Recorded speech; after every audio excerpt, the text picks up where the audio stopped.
하나님의 말씀 에스겔 26장 15절에서 21절까지 말씀 교독합니다. 에스겔 26장 15절에서 21절입니다. 오늘은 9월 5일 목요일 아침입니다. 9월 5일자 본문 에스겔 26장 15절에서 21절 말씀, 구약 성경 1191쪽입니다. 교독합니다. 주 여호와께서 이같이 두로에 대하여 말씀하시되 내가 엎드러지는 소리에 모든 섬이 진동하지 아니하겠느냐. 곧 너희 가운데에 상한 자가 부르짖으며 죽임을 당할 때에라. 그때에 바다의 모든 왕이 그 보좌에서 내려 조복을 벗으며 수놓은 옷을 버리고 떨림을 입듯 하고 땅에 앉아서 너로 말미암아 무시로 떨며 놀랄 것이며, 그들이 너를 위하여 슬픈 노래를 불러 이르기를 항해자가 살았던 유명한 성읍이여, 너와 너의 주민이 바다 가운데에 있어 견고하였도다. 해변의 모든 주민을 두렵게 하였더니 어찌 그리 멸망하였는고. 내가 무너지는 그날에 섬들이 진동할 것이며 바다 가운데의 섬들이 내 결국을 보고 놀라리라. 주 여호와께서 이같이 말씀하셨느니라. 내가 너를 주민이 없는 성읍과 같이 황폐한 성읍이 되게 하고 깊은 바다가 내 위에 오르게 하며 큰 물이 너를 덮게 할 때에 내가 너를 구덩이에 내려가는 자와 함께 내려가서 옛적 사람에게로 나아가게 하고 너를 그 구덩이에 내려간 자와 함께 땅 깊은 곳 예로부터 황폐한 곳에 살게 하리라. 내가 다시는 사람이 거주하는 곳이 되지 못하리니 살아있는 자의 땅에서 영광을 얻지 못하리라.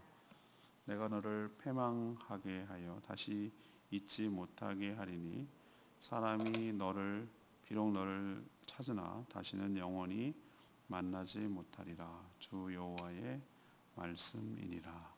아멘. 이 두로와 심판, 어제부터 얘기를 했는데요, 주변 나라들이 상당한 충격에 빠졌습니다. 이 중개무역을 해서 축적한 부를 통해 주변 나라들을 다스렸는데 완전히 멸망하는 것을 보고 슬프기도 하고 또 두렵기도 하고 놀라기도 했던 것이죠. 자신들도 얼마든지 그럴 수 있다는 생각 때문에 두려움에 빠졌습니다. 전쟁에서 진 정도가 아니라 재기하지 못할 흔적도 없이 자취도 남지 않고 완전히 패망했기 때문에 이런 반응이 나온 것이죠. 오늘 질문은 하나님이 두로를 심판하는 목적, 이유, 의도는 무엇이냐는 겁니다. 먼저 16절의 말씀 보면 세상 모든 나라들에게 충격을 주려는 것이죠. 두로의 심판은 다분히 의도적이에요. 이스라엘 주변의 나라들이 많은데 유독 이렇게 두로에 대해서 심판을 강조하는 것은 다 의도와 목적이 있다는 거죠. 블레셋, 에돔, 모압, 암몬도 물론 심판을 하셨어요. 근데 분량에 비하면 간당간당하게 언급되는데 이 두로에 관해서는 26장, 27장, 28장 세 장에 걸쳐서 길게 계속 얘기를 하고 있어요. 거기에 또 애가도 부르고, 그만큼 두로가 우리가 생각할 때는 종교적으로 보면은 이스라엘, 유다, 블레셋 이런 성경이 자주 등장하는 나라가 굉장히 중요하게 느껴졌지만 그 당시로서는 세계에서 영향력을 행사하고 있던 것이 두로였다고 저는 판단이 돼요. 왜냐하면은 돈을 가지고 주변 나라들을 이렇게 주물럭주물럭하고 그 나라랑 교역을 안 하면 자기들이 생존이 어렵고 힘들게 만들므로써 자신의 영향권 안에 두려는 것이죠. 마치 지금으로 치면 미국이나 일본처럼 자기네 나라의 밑에다가 권력 아래 두려고 하는 그런 것과 비슷하기 때문에 그 하나님께서 거기에 타켓이 간 것이고, 또 두로가 넘어지는 것을 통해서 주변에 큰 파장과 충격을 줬던 것이 틀림이 없어요. 특히 어디 나라가 놀랬냐면은 자기는 비슷한 처지에 있던 지중해 해안의 중심으로 한 그 해안 도시 국가 두로만 있었던 건 아니거든요. 시돈도 있었고 뭐 여러 가지 있었는데 거기도 큰 충격을 받았던 것 같아요. 그래서 그 놀라기도 하고 두려워 떨면서 어쩔 줄 몰라 하는 모습이 오늘 묘사되어 있어요. 그 왕들이 얼마나 무서워하는지. 그들에게 있어서 이 두로라는 어떤 나라인가? 대마불패? 안 망할 거, 결코 망할 수 없을 것만 같은 나라. 뭐 그런 나라였기 때문에 그렇죠. 중개매국을 통해서 축적한 엄청난 부요함으로 아주 견고한 방어막을 구축하고 또 주변 나라들을 다스렸기 때문에 그런 인상이 남아 있죠. 하지만 바벨론의 침략 앞에 어제도 그 마치 전쟁을 중계하듯이 동영상 찍듯이 묘사했다 이렇게 표현했는데 제가 속수무책으로 완전히 당하는 거예요. 그냥 완전히 짓밟히는 거죠. 그냥 전쟁에서 진 정도가 아니었어요. 존재 자체가 흔적도 없이 사라질 정도로 완전히 쫄딱 망한 것이죠. 그래서 맨 바위만 남을 거다. 이 표현이 굉장히 상징적이라고 제가 어제 말씀을 드린 것 같은데 지금도 마찬가지죠. 미국이나 중국이 여러분 망해서 없어질 것 같은 것을 상상이나 해보겠습니까? 상상도 못하죠. 절대 그럴 일이 없겠다라고 다들 생각을 하는데 그들도 그랬어요. 이로써 영원한 강대국은 없다. 누구든지 두로처럼 망할 수 있겠다는 생각을 했을 테니까 상당히 충격이었을 거다라는 생각이 듭니다. 근데 역사적으로 보면은 고대로 좀 넘어가면은 여러분 잘 알다시피 아수르가 메데 바사 페르시아에 넘어가고 그죠? 페르시아가 영원합니까? 그리스로 넘어가고 그리스는 또 영원합니까? 결국 로마에 넘어가고 로마는 영원합니까? 결국은 유럽의 여러 나라들로 넘어가잖아요. 그죠? 여러 나라들을 넘어갑니다. 각자 이제 자기 천년 왕국을 이뤘지만 로마가 결국은 각 나라 민족주의가 나오기 시작하니까 스페인 넘어가고 영국 넘어가고 영국은 또 대영 제국을 이뤘지만 영원합니까? 미국으로 전세권이 넘어가고 미국은 영원할 것 같습니까, 여러분? 지금 우리는 미국이 절대 안 그럴 것 같은데 그렇지 않아요. 언제 또 주도권이 넘어 그거를 두려워하고 무서워하니까 중국을 저렇게 견제하는 거라고 저는 생각을 하거든요. 중국이 그 역할을 할까 봐 두려운 거예요. 세상에 영원한 나라가 없는데 이 당시에도 두로는 설마라고 생각했던 그 사람들이 주변 나라들이 엄청난 충격을 받는 것이죠. 우리도 기억해야 될 것이 있어요. 저분은 뭐 이렇게 생각하면 안 되고 얼마든지 하나님의 심판으로 망할 수 있음을 우리도 깨달아야 될 줄로 압니다. 영원한 나라는 없다는 거죠. 두 번째는 17절에 있는 말씀대로 세상 모든 나라들에게 이제 교훈을 주려는 거예요. 교훈을. 두로는 부자 나라였어요. 돈으로 안전을 도모했고 또 돈으로 주변 나라들을 꼼짝 못하도록 자신의 영향력 아래에 두었습니다. 이들은 해안가에도 도시를 건설했고요. 해안가에 이렇게 떨어진 섬 같은 곳에 우리로 치면 뭐 강화도 그렇게 원나라가 그 고려를 넘어뜨리려고 몽골이 넘어뜨리려고 했는데 강화도로 딱 개성에서 강화도로 옮긴 다음에 버티니까 섬이잖아요. 지금은 강화도가 이렇게 다리로 연결돼서 육지처럼 돼 있지만 강화도잖아요. 또 그리고 꽤 큰 섬이에요. 나름. 근데 거기서 딱 들어가서 버티니까 참 몽골도 난감했던 것 같아요. 걔네나라는 말은 잘 탔는데 배는 약하거든요. 그런 시기예요. 그런 시. 그렇게 도시가 형성되어 있어요. 이 두로라는 도시가 해안가에 있는 것만 아니고 그 주변에 있는 섬들하고 묶어가지고 그 두로라는 나라를 만들었기 때문에 진지를 딱 구축하고 외부 침략에 대비를 했죠. 근데 바벨론 침략에 받고 나서 얼마간 버틸 수는 있었어요. 근데 바벨론이 지구전을 펼쳤어요. 섬으로 들어가는 여러 가지 것들을 전부 다 차단해가지고 고립을 시켰어요. 그래서 서서히 말라버리게 만드는 그런 작전을 썼는데 결국은 고립을 이기지 못하고 항복을 하고 말았어요. 주변 나라들이 놀라는 것은 어떻게 두로가 망할 수 있는지 믿기지 않아서 그렇습니다. 자신들을 두렵게 만들었던 부자 나라 강대국이 한순간에 완전히 망했으니 저들의 부요함도 저들의 견고한 성읍도 결코 안전을 보장할 수 없겠구나라는 교훈을 얻었을 겁니다. 마찬가지예요. 하나님은 세상에 그 무엇을 의지하면서 살아가려는 자들에게 이 최후를 보여주어서 그것이 얼마나 허망하고 인생에 아무런 도움이 되지 못하는가라는 것을 명백하게 보여주려는데 그 의도가 있는 줄로 압니다. 지금도 사람들은 어떻게 생각하죠? 세상에 이 부와 권력과 명성과 명예 뭐 이런 것들이 자신을 보호해주고 자신의 안전을 지켜줄 거라고 이렇게 생각하는 경향이 강해요. 그러니까 그렇게 악착같이 권력을 잡으려고 하고 부를 거머쥐려고 하고 축적하려고 하고 그렇게 하는 이유가 뭐겠습니까? 자신의 안전을 도모하려고 그러는데 그게 어렵게 그렇게 한다고 지켜집니까? 아니에요. 허망해요. 여호와께서 지키지 아니하시면 파수꾼의 경성함이 허사로다. 그게 무슨 말인지 이해되시죠? 하나님이 지켜주시지 않으면 눈을 부릅뜨고 지켜도 안전이 보장되지 않으며 그 부요함이 너의 생명을 보존하지 않으며 너의 견고한 성읍이 너의 안전을 보장하지 않는다라는 교훈을 두로의 멸망을 통해서 우리에게도 주시고 계신 줄로 믿습니다. 세 번째 얘기는요, 20절 말씀. 세상 모든 사람에게 심판을 보이시려는데 목적이 있어요. 두로의 멸망은 그냥 하나의 고대 해안 국가가 침략을 받아서 망한 그런 케이스가 아니에요. 근데 이렇게 길게 할 이유가 없어요. 그렇다면은. 근데 아무리 국가 간 전쟁이라도 이런 식으로 완전히 없어지지는 않아요. 그냥 좀 질 수는 있겠죠. 그죠? 우리가 몽골에게 지거나 졌다고 해서 나라가 망한 건 아니잖아요. 일본이 임진왜란 때 쑥대밭을 만들어 놨는데 7년 완전히 국토가 황폐화됐어요. 그러는데 조선이라는 나라가 망했습니까? 그건 아니잖아요.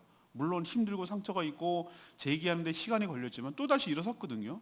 근데 두로는 없어졌다니까요. 아예 맨바위가 되었다 이렇게 말할 정도잖아요. 이거는 뭘 보여주는가? 하나님이 다분히 이거는 이중적인 의미가 있어요. 미래에 있을 심판을 미리 예고편처럼 보여주시려는 그런 의도가 있어요. 하나님은 간간히 행하실 심판의 규모가 또 어떤 형태인지를 가끔 보여주시잖아요. 창세기에 나오는 대표적인 심판이 무엇입니까? 소돔 고모라. 그죠? 소돔 불로 유황이 내린다. 상상도 못할 일이에요. 근데 마지막 예수님이 예고한 게 있어요. 불과 유황으로 마지막은 멸망해요. 그리고 대표적으로 심판하신 사례가 뭡니까?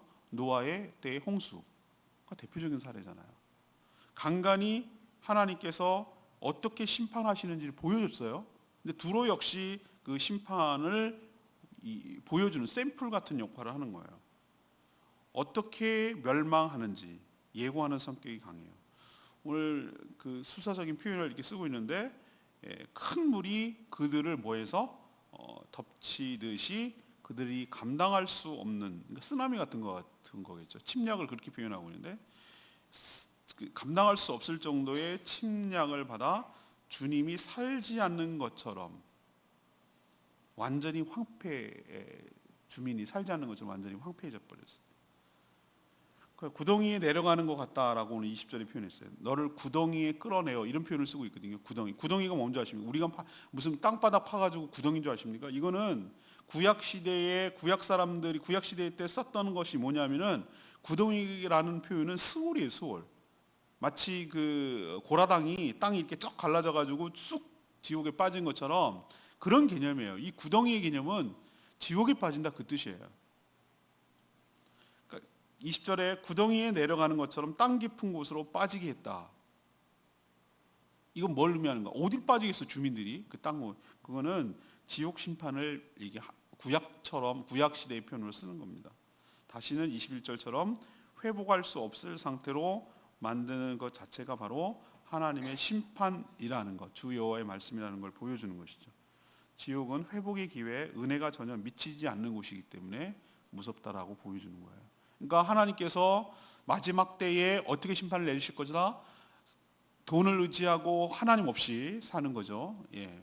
자기의 군사력을 의존하고 그렇게 살아가려는 자들, 하나님 의지하지 않냐고 살아가려는 자들이 어떻게 심판을 받아 구덩이에 빠지게 되는지를 미리 보여주시려는 그런 의도가 두로 심판에 있다라는 것을 알게 됩니다. 오늘 17절 말씀 레마의 말씀인데요. 17절에 뭐라고 했죠? 그들이 너를 위하여 슬픈 노래를 불러 이르기를 항해자가 살았던 유명한 성읍이여 너와 너의 주민이여 바다 가운데 있어 경고하였도다. 해변의 모든 주민을 두렵게 했더니 어찌 그리 멸망하였는고. 이건 누가 하는 말입니까? 두로의 멸망을 본 주변 나라들이 하는 말입니다.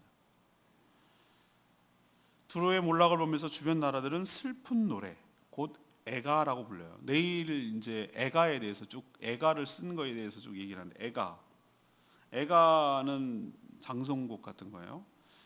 당시 애가는 마음을 위로하려는 의도보다는 이 구전이 뭐냐면은 말을 노래를 왜 부릅니까? 오랫동안 전달하기 위한 목표가 있어요, 그죠? 여러분 국어 시간에 배웠죠. 옛날부터 이렇게 쭉 지금도 가르쳐주지 않는데도 계속 구전되어 내려오는 거 있잖아요. 두꺼봐 이건 구전 노래란 말이에요. 헌집 줄게 새집 달라고. 그거 보면 얼마나 알 수 있는지. 두꺼비가 이렇게 막 집을 크게 지니까 자기도 새집 달라고. 새집에 대한 로망이 얼마나 큰지 그거 알 수. 아무튼 그렇게 내려오는 것이 뭡니까? 교훈을 주려는 의도도 있고 이렇게 내려오는 거예요.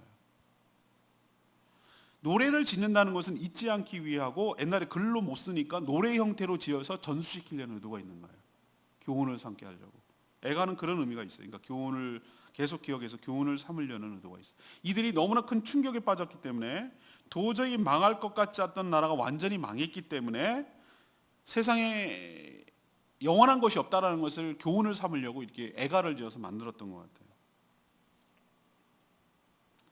국가도 권력도 부도 명성도 지혜도 다 사그러집니다. 오직 주께만 피하는 자, 주님께 피하는 자는 산성이 되고 피할 바위가 되어 주셔서 우리의 마지막 환난 때에 우리를 건져 주시고 그 자체가 예수 그리스도 안에 있는 것이 보호막이 되어 주셔서 주님과 함께 이 모든 환난을 이겨내고 승리하게 될 줄로 믿습니다. 오늘 질문이 뭐였죠? 하나님께서 두로를 심판하시려는 의도와 목적이 뭡니까? 이거잖아요.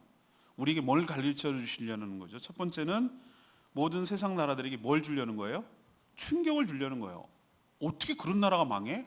그런 나라도 망해. 어떻게 저 사람이 저럴 수 있어? 그럴 수 있어. 라는 걸 보여주려는 거예요. 두 번째 뭐예요? 부자라고 안 망하는 거 아니다. 저렇게 탄탄하게 만들어놔도 저렇게 넘어지고 망하네. 아예 흔적도 없네. 흔적도 없어. 라는 것을 깨달아서 세상에 무엇을 기대고 의지하고 살려가려는 사람들에게 그게 아니구나 라는 것을 깨닫게 하려는 교훈을 주는 목적이 있어요. 세 번째는 뭡니까? 이게 두로만 그렇습니까? 마지막 때가 되면 하나님께서 모든 악한 것들을 이런 식으로 심판 내려서 흔적도 없이 사라지게 하겠구나. 죽게 피하지 않으면 이 모든 일이 곧 이 세상의 일이 되겠구나 라는 것을 교훈을 주려 미리 예고편처럼 두로의 심판을 통하여 보여주시려는 것이 하나님의 의도인 줄로 믿습니다. 우리도 오늘 말씀 붙들고 그렇구나, 주님 의지하고 살아야 되겠구나 라는 마음의 생각을 다시 한번 다지고 살아가는 저희들 되기를 원합니다. 오늘 말씀 붙들고 기도하기 전에 찬양집 872장 그리고 기도하겠습니다. 찬양집 872장 저 성벽을 향해 전진하라 주님께서 대장하신다 나팔소리 시온산에 울려라.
바라보면서 저희도 세상에 그 어떤 것도 영원한 것은 없으니 썩어 없어질 것에 마음동으로 의지하지 않게 하여 주시옵소서. 엄청난 부요함과 견고한 국방에도 결코 안전을 보장할 수 없음을 깨닫습니다. 하나님이 지켜주시지 않으면 아무 소용없음을 깨닫습니다. 도로의 멸망을 보면서 하나님께서 장차에 가실 우주의 종말을 그려봅니다. 존재의 흔적도 사라질 완전한 심판을 의식하며 두렵고 떨림으로 살게 하여 주시고 안전한 주님께 맡기고 피하는 저희들 되게 하여 주시옵소서. 오늘도 간구하는 모든 기도마다 응답하여 주시고 또 주님 은혜 가운데 살게 하시며 주님의 뜻을 이 땅에 실현하는데 힘쓰고 쓰임받게 하여 주시옵소서. 하나님, 태풍이 오고 있는데 하나님께서 안전하게 지켜 보호하여 주시고 큰 피해 없이 순적하게 지나가도록 하나님께서 보살펴 주시옵소서. 주님께 모든 것 맡기옵고 예수 그리스도의 이름으로 축복하며 기도합니다. 아멘. 오늘도 주님 은혜 가운데 살기를 축복합니다. 미리미리 준비를 해야 될 것 같습니다. 충분히 기도하고 하시다.